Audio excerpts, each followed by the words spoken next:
When a customer calls in and says, "Hey, can you change out a vehicle?" and you know that you can do that within 2 minutes, jump on it, get it done, close out that task, and move on. And the leadership is only like, everybody knows these are the minimum limits. This is the minimum deduct. Like, this is the type of business we like. This is what we don't reshop. Hello, everybody. Stephen Harrington, Dakota the Diva of Insurance with Agency Performance Partners, here with Therese Potter. Hello, everybody. Thanks for joining us today. We are going to spend a little bit of time today talking about how to increase your insurance agency productivity. Guys, we need to move from busy to productive. So we're going to give you some strategies to do so and talk through some of the things that we most commonly see. And then I want to make sure you're also staying tuned at the end because we have a secret to share with you. Who's excited? Me. Yay! So what we want to make sure we're doing with our agencies is using our time as effectively as possible. I'm sure we've all heard "I'm so" B word. Not "I'm such a" B word. That's a "I'm so" B word. So B with a Y at the end and a US in the middle. I'm not allowed to say it, otherwise I get fined by APB. Took a long time. Like, I almost need a shot collar to not say the B word sometimes, but it happened. So what we need to do is learn how to be more productive, teach our team to be more productive, and find those little strategies that really help in a major way. A couple seconds a day can go a long way. So we want to make sure that we are working through some of those things, like feeling overwhelmed. It's never going to end. It's never going to get better. Or setting boundaries with clients.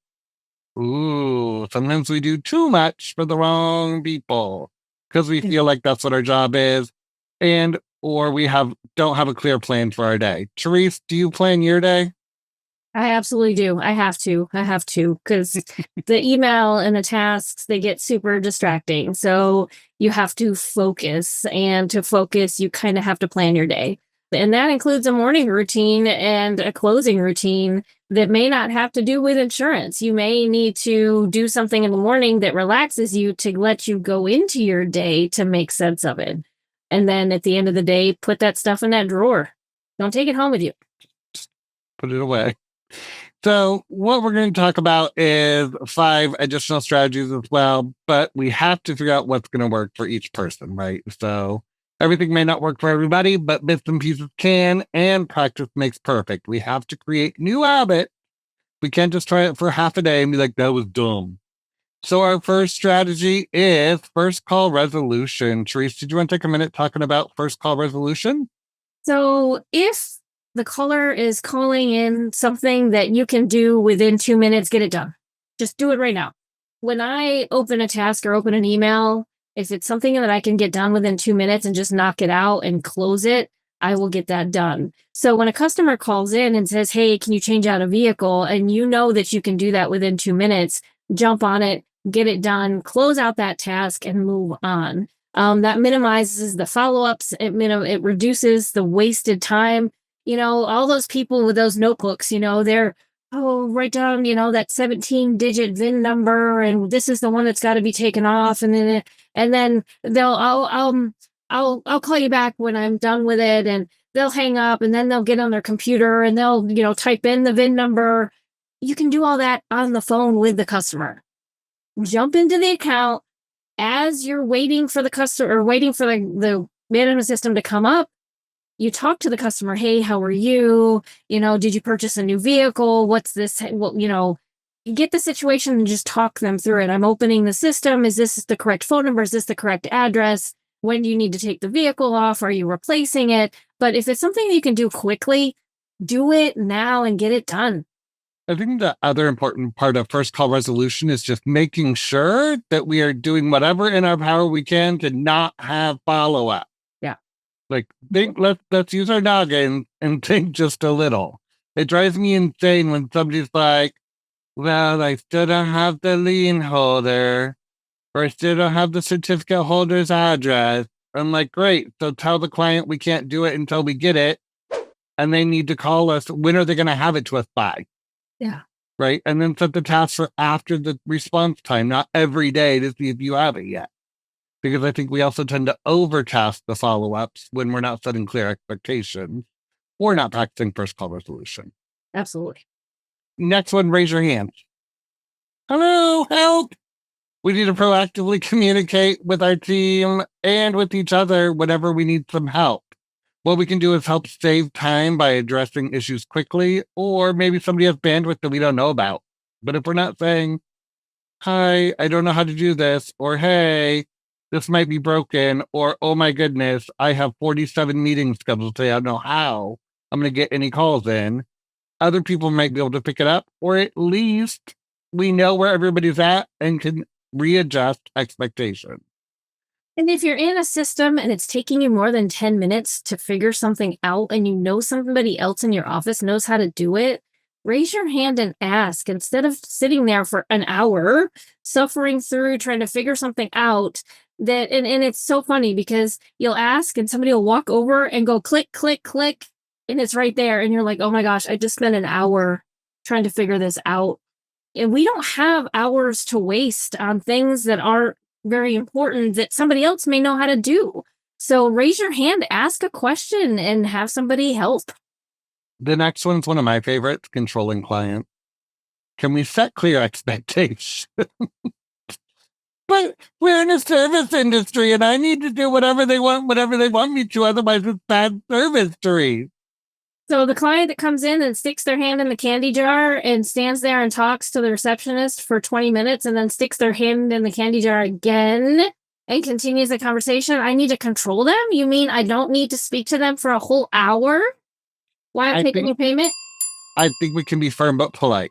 Right? Yes, like, absolutely. yes, it is really great talking to you. So glad you stopped by. I need to jump on another call, or I have an appointment, or I really need to get to X, right? And if it's truly your BFF that's stopping by the office, say, great, let's catch up after work, or how about we catch up on the weekend, or let's go to dinner, or make plans with them outside of the office. And if you have one of those customers that comes in and talks and talks and talks and you really love talking to them, that's great. But have a code word with your staff and just say, send them a little message or text message, hey, I need some help. Can you, make the phone ring? Or when the phone does ring, say, I'm sorry, I've really got to get this. Thank you so much for coming. I hope you have a wonderful day, and say, and answer the phone. Answering the phone when a customer's there, it can be seen as being rude, but if you're just chit-chatting and you're not talking about things that have to do with work and you do have to pick up the phone, it may be time to just kind of say, oh, I'm so sorry, I have to get this call. I also think if it's somebody that's calling in, one of my favorite things is like, oh my goodness, I'm getting ready to jump on another call or I have a meeting, but I saw you calling. I wanted to see what was going on and if I could help you in the next 3 minutes. Yeah, definitely. Yeah. We have to set some expectations, but we need to be firm. We can still be nice about it, but clients don't know unless we tell them. And some of them are just sitting there to talk to you because they think you want to talk to them. Well, and I think we do forget about the fact that we've got all of these clients out there that pay us all this money that never show up in the office and never call. But the ones that, have the small, tiny little policies are the ones that we're spending the most time on. So we do need to recognize that. And I know that there are some staff like receptionists and stuff out there that believe, the first impression and talking to people and building rapport is great.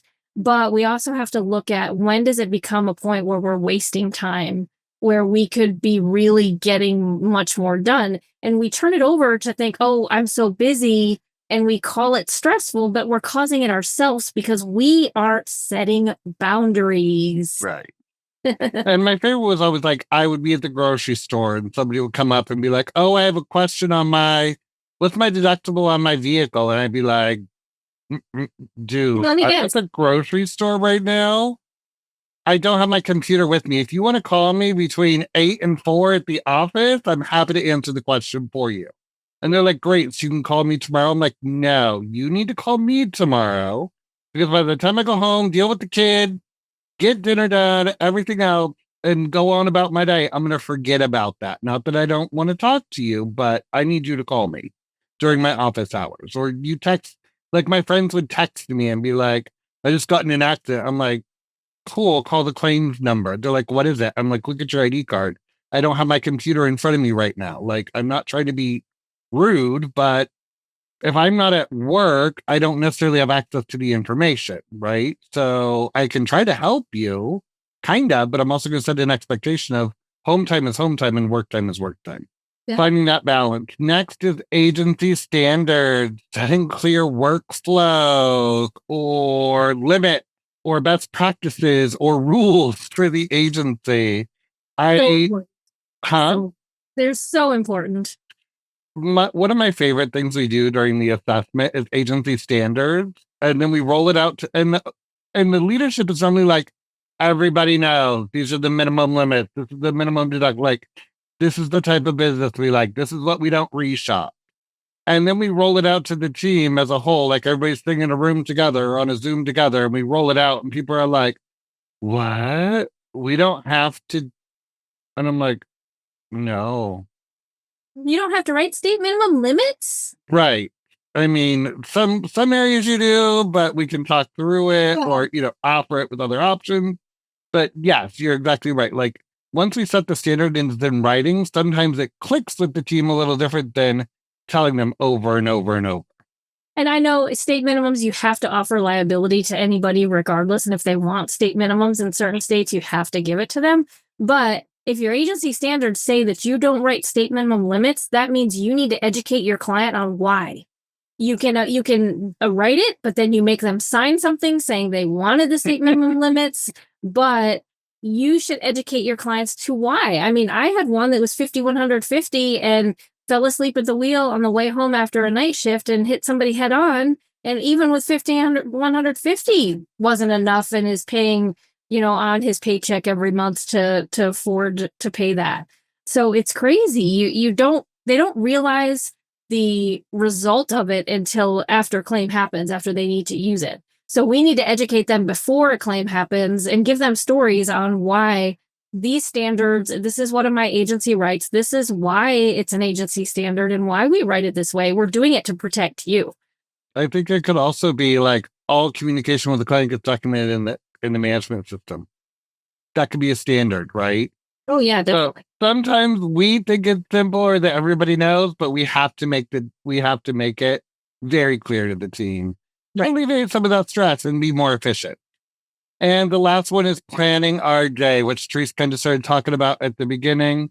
At APP, we have a philosophy. Every day we have what we call the Eat the Frog channel in our group chat.